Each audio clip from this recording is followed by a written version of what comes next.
मैंने एक series start किया है हिस्ट्री को लेकर के, इतिहास को लेकर के। इनमें हम लोग शुरू से लेकर के अंत तक, मतलब परागे ऐतिहासिक काल से लेकर के आजादी पाने तक 1947 तक हम लोग इतिहास के उन प्रश्नों को देखेंगे जो कि लगभग ऑलमोस्ट हर एक एग्जाम में कहीं ना कहीं पूछा गया है, एग्जाम के हिसाब से, जो कि अति महत्वपूर्ण बन जाता है। चाहे वो एसएससी, जेईई, रेलवे, बैंकिंग, जहां तक कि स्टेट पीसीएस का जो पीटी में जो एमसीक्यूज के में जो ऑब्जेक्टिव में जो प्रश्न बनता है, उसमें ये बहुत अति महत्वपूर्ण जो है आपके लिए साबित होगा। मैं उन सारे पहलुओं को मैंने समझाने की, उन सारे प्रश्नों को मैंने इसमें विश्लेषण करके मैंने लिया है, जो कि कहीं ना कहीं किसी न किसी एग्जाम में पूछा गया है। तो इसमें सबसे पहले हम लोग जो शुरुआत करेंगे, जैसे कि मैंने स्क्रीन पर लिखा है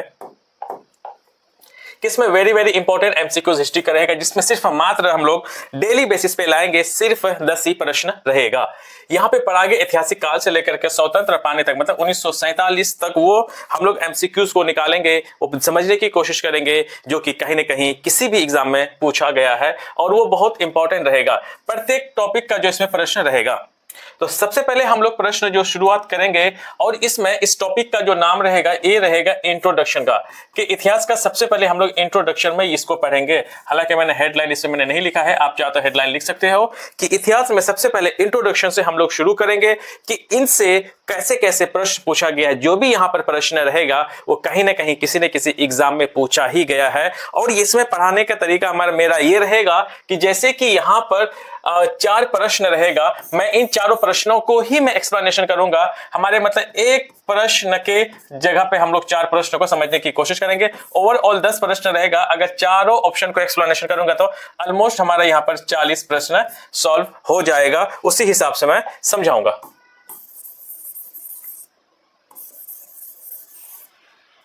चलिए, यहां पर रहेगा सबसे पहला सवाल, यहां पर यह रहेगा कि इतिहास अध्ययन क्या है। History is the study of. ज्यादातर यहां पर मैं हिंदी में बोलूंगा, मैंने यहां पे पैरेलल ही मैंने इंग्लिश में दिया है। जो जैसा जो भी लैंग्वेज में जो पढ़ना चाहते हैं वो आराम से आप पढ़ सकते हैं। इंग्लिश वाले के लिए भी ये बिल्कुल सफिशिएंट रहेगा। तो पहला इसका जो ऑप्शन रहेगा वो रहेगा अतीत। हालांकि ऑप्शन थोड़ा सा गड़बड़ हो गया यहाँ पे बी और यहाँ पर सी। बी में रहेगा कानून, सी में रहेगा समाज, पर्यावरण। मतलब इतिहास का अध्ययन क्या है, जाहिर सी बात है इतिहास का अध्ययन जो रहेगा वो पास्ट है। ये पूछा हुआ प्रश्न है। दूसरा प्रश्न हम लोग चलेंगे, किसने कहा कि इतिहास खुद को दोहराता है। मैं हिंदी वाले को ही मैं बोलूंगा, अदरवाइज ये बहुत लंबी वीडियो हो जाएगी। किसने कहा कि इतिहास को दोहराता है। Option number A Hegel, B Karl Marx, C Kalhana, D Burney. तो इसका ऑप्शन रहेगा ए। हेगल ने ही कहा था कि इतिहास को दोहराता है, मतलब इतिहास खुद को दोहराता है। तो इसमें रहेगा, जैसे कि इसमें कार्ल मार्क्स है। कार्ल मार्क्स ने 2 किताबें लिखी थी। पहला है यहां पर द कम्युनिस्ट मैनिफेस्टो।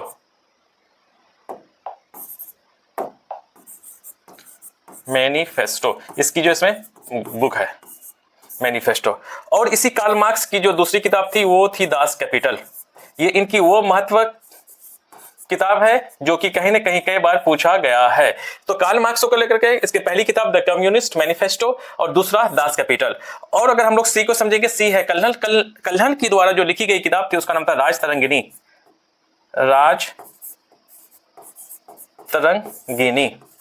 यह संस्कृत भाषा में लिखी गई थी। यह पहली ग्रंथ थी राज तरंगिनी कल्हन के द्वारा, जो कि कश्मीर के राजाओं के बारे में बताया गया था। और ये जिसमें कि तिथि द्वारा जो डेट जो एग्जैक्ट जो लिखा गया था सबसे पहले इसी किताब में, इसी ग्रंथ में लिखा गया था। और बी में अगर हम लोग समझने की कोशिश करेंगे, बर्नी द्वारा 2 किताबें लिखी गई थी। पहली किताब का नाम है, तो मैं इसको इरेज कर देता हूं। ये देखिए राज तरंगिनी, थोड़ी सी जगह कम है। बर्नी की द्वारा लिखी गई थी पहली किताब तारीख ए फिरोज शाही, एक किताब। और बर्नी के द्वारा जो दूसरी किताब लिखी गई थी, जो कि बहुत कम महत्वपूर्ण है लेकिन कहीं कहीं पूछा जाता है, यह है फतवा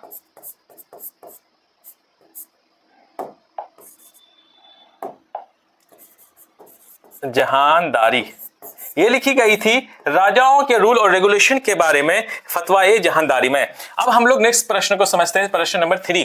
द हिस्ट्रीज किसके द्वारा लिखी गई थी? द हिस्ट्री जो लिखी गई थी option A Herodotus, B Megasthenes, C Plutarch, D Pliny. तो इसका ऑप्शन रहेगा हेरोडोटस। हेरोडोटस के द्वारा जो द हिस्ट्रीज लिखी गई थी, और यह हेरोडोटस एक इसे जो है फादर ऑफ हिस्ट्री, इतिहास का पिता भी कहा जाता है, क्योंकि पूरी दुनिया में सबसे पहले अगर सिस्टमेटिक या सुव्यवस्था ढंग से अगर किसी ने इतिहास अगर पहले लिखा गया था, वो हेरोडोटस के द्वारा ही लिखा गया था। इसका ऑप्शन बी को समझते हैं। मेगास्थनीज ने एक किताब लिखी थी, उसका नाम था इंडिका। याद रखना है प्लूटार्क। प्लूटार्क ने एक किताब लिखी थी जिसका नाम है पैरेलल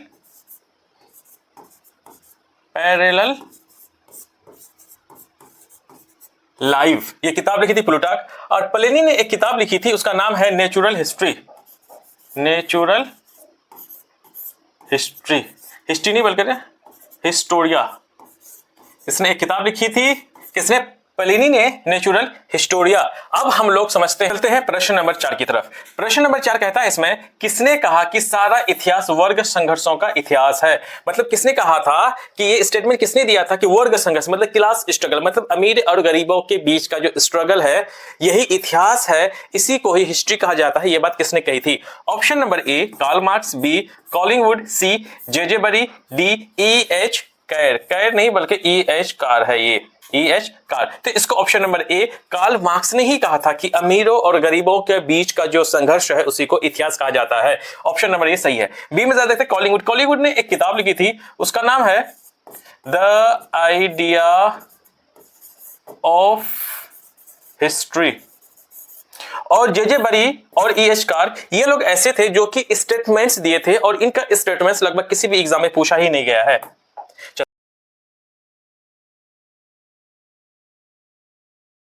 चलिए अब समझते हैं पांचवां प्रश्न को। पांचवां प्रश्न ये क्या कहता है कि निम्नलिखित में से कौन सा इतिहास के बारे में मार्क्स मतलब कार्ल मार्क्स के दृष्टिकोण को सारांशित करता है? इसका मतलब इनमें से कौन सा पॉइंट ऑफ व्यू है कार्ल मार्क्स को जो इतिहास के बारे में, हिस्ट्री के बारे में बताता है? ऑप्शन नंबर ए इतिहास विभिन्न लोगों के बीच युद्धों का अभिलेख है, ए। बी में है इतिहास उत्पीड़क और उत्पीड़ित वर्गों के बीच का कार्यक्रम है, सी। इतिहास अतीत की घटनाओं का विश्वसनीय अभिलेख है, सी। डी है उपर्युक्त में कोई नहीं। तो इसका उत्तर रहेगा वो रहेगा आंसर बी। बी में है कि इतिहास उत्पीड़क मतलब जुल्म करने वाला। जुल्म करने वाला का मतलब होता है ऑपरेसर, जो कोई जुल्म करता है, एक उत्पीड़ित ऑपरेस्ड जिसके ऊपर जुल्म किया जाता है। मतलब इसको उत्पीड़क मतलब अमीर लोगों को थोड़ा कहीं ना कहीं दर्शाने की कोशिश किया है, और उत्पीड़ित का मतलब होता है गरीब लोगों को यहाँ पे दर्शाया गया है। मतलब एक अमीर जो कि गरीबों के ऊपर में जुल्म करता है। तो ये बातें जो किसके पॉइंट ऑफ व्यू इतिहास का, वो है कार्ल मार्क्स का। अब चलते हैं छठा प्रश्न में। छठा प्रश्न में यहां पर यह है कि कार्ल मार्क्स ने वर्ग संघर्ष मतलब क्लास स्ट्रगल्स को जो प्रक्रिया को निम्नलिखित में से किस सिद्धांत की सहायता से समझाया है? इसका मतलब यहां पे मैंने बार बार बताया कि कार्ल मार्क्स के बारे में कि वो कौन सा मतलब ये था इसका कि क्लास संघर्ष के बारे में बताने वाला जो थ्योरी है देने वाला यह कार्ल मार्क्स, लेकिन कौन से सिद्धांत के द्वारा वो बताया है? ऑप्शन नंबर ए ये है अनुभवजन्य उदारवाद जिसे बोलते हैं एम्पिरिकल लिबरलिज्म, बी अस्तित्ववाद यहां पर है एक्सिस्टेंशियलिज्म, डी है Darwin's theory of evolution, D है कि यहां पर है द्वंद्वात्मक भौतिकवाद, या फिर डायलैक्ट्रिकल मेटेरियलिज्म। कि यहां इसका जो ऑप्शन रहेगा वो रहेगा द्वंद्वात्मक जो सिद्ध भौतिकवाद है, या फिर डायलैक्ट्रिकल मेटेरियलिज्म। तो इसका आंसर रहेगा डी। इन्हीं सिद्धांतों के द्वारा क्लास या फिर वर्ग संघर्ष को कार्ल मार्क्स ने समझाया था। अब चलते हैं, अब समझते हैं सातवां प्रश्न को। सातवां प्रश्न क्या कहता है? सातवां प्रश्न ये कहता है कि यह किसने कहा था कि इतिहास अतीत और वर्तमान के बीच का एक अंतहीन संवाद है? मतलब यह है कि यह बात किसने कही थी कि अतीत मतलब पास्ट और प्रेजेंट मतलब वर्तमान दोनों के बीच का एक ऐसा अंतहीन संवाद है। मतलब कि हम जो भी इतिहास पढ़ते हैं, जो समझते हैं, जो इतिहासकारों ने लिखा है, वो दो इसकी जो सोर्स है, इसकी जो स्रोत है वो दो है। एक है आर्कियोलॉजिकल ASI, उसके बाद दूसरा जो है वह साहित्यिक स्रोत या फिर जो लिटरेचर सोर्स है, हमारी जो किताब से जो हमने जानकारी ली है, यह दो ही सोर्स के आधार पर इतिहास को लिखा गया है। कहीं कहीं क्या होता है कि इन्हीं दोनों के बीच में ऐसे संवाद हो जाते हैं, किसी टॉपिक को लेकर इतनी बहस हो जाती है जो सही और गलत का कभी कभी पता ही नहीं चलता है। इसीलिए कहा गया यहाँ पर अतीत और वर्तमान के बीच का एक अंतहीन संवाद है। यह बात किसने कही थी? तो यह बात जो कह रहे हैं option A E.H. Carr, B Karl Marx, C Charles Firth, D V.A. Smith. तो ये बात जो कही गई थी, ये E.H. कार के द्वारा। ऑप्शन नंबर ए सही है। कार्ल मार्क्स के बारे में मैंने आपको बता ही दिया। और सी चार्ल्स फर्थ की 3 बहुत इंपॉर्टेंट बुक है।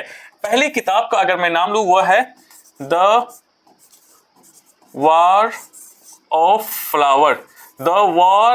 फ्लावर, यह इसकी पहली किताब थी। दूसरी किताब जो इसकी थी the war of the kingdom, ये इनकी दूसरी महत्वपूर्ण किताब थी। और तीसरी किताब अगर मैं बात करूं चार्ल्स फर्थ की, वो थी द रिफॉर्मेशन, ये इनकी जो है तीसरी किताब थी, जो कि कई बार पूछा गया है। V.A. स्मिथ ने एक बहुत ही इंपॉर्टेंट किताब लिखी थी, वो थी the early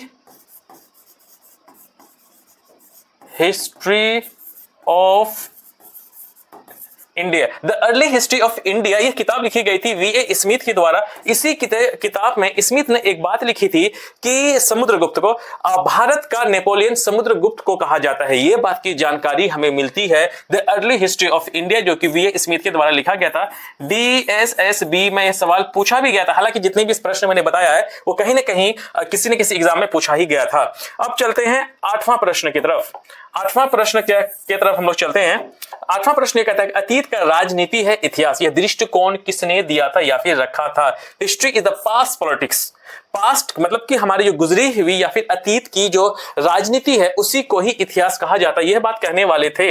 option number A Stubbs, B Carlyle, C Seeley, D Trevelyan. इसका नाम है ट्रेवेलिन, तो इसका ऑप्शन रहेगा सीली। बाकी इन तीनों के बारे में उतना ज्यादा कहीं प्रश्न पूछा नहीं गया है, इसीलिए इनको स्किप करते हैं। अब चलते हैं अगला 9वां सवाल की तरफ। 9वां सवाल जो हमारा है यह है कि इतिहास से हम सीखते हैं कि मनुष्य कभी भी इतिहास से कुछ नहीं सीख सकता। यह बात किसने कहा था? मतलब यहां पर यह है कि इतिहास से हम यही सीखते हैं कि जो आदि मनुष्य जो या फिर हम हैं, इतिहास से कुछ भी नहीं सीखते हैं। यह बात कहा गया है कि अगर 2 घरेलू या फिर 2 लोग जब आपस में लड़ते हैं तो कई सारे तीसरे लोग जो इसका फायदा उठाता है। ये कई सारे इतिहास में हमने देखने को, चाहे वो बंगाल की 1757 में अगर देखें हम लोग प्लासी के युद्ध में, कैसे ही वहां के जो नवाब के आपसी घरेलू झगड़ा ही वहां के जो लॉर्ड क्लाइव थे उसको मौका दिया गया, जिसके वजह से सिराजुद्दौला ये जंग हार जाता है। वो मराठा मतलब हर जगह आपको देखने को मिलेगा आपसी संघर्ष है। लेकिन वो चीजें आज भी हमारे आपके हर किसी के घर में होता है।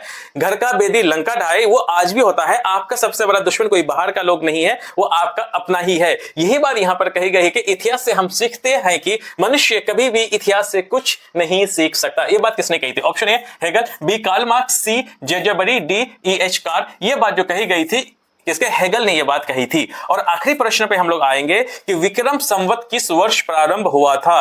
विक्रम संवत किस वर्ष प्राप्त हुआ था? Option number A 58 BC, B 78 BC, C 57 BC, D 73 BC। तो इसका जो उत्तर रहेगा वो रहेगा 58 BC। इस प्रश्न को लगभग 15 से 20 एग्जाम में कई बार कहीं ना कहीं पूछा गया है। हालांकि सारा सवाल कभी ना कहीं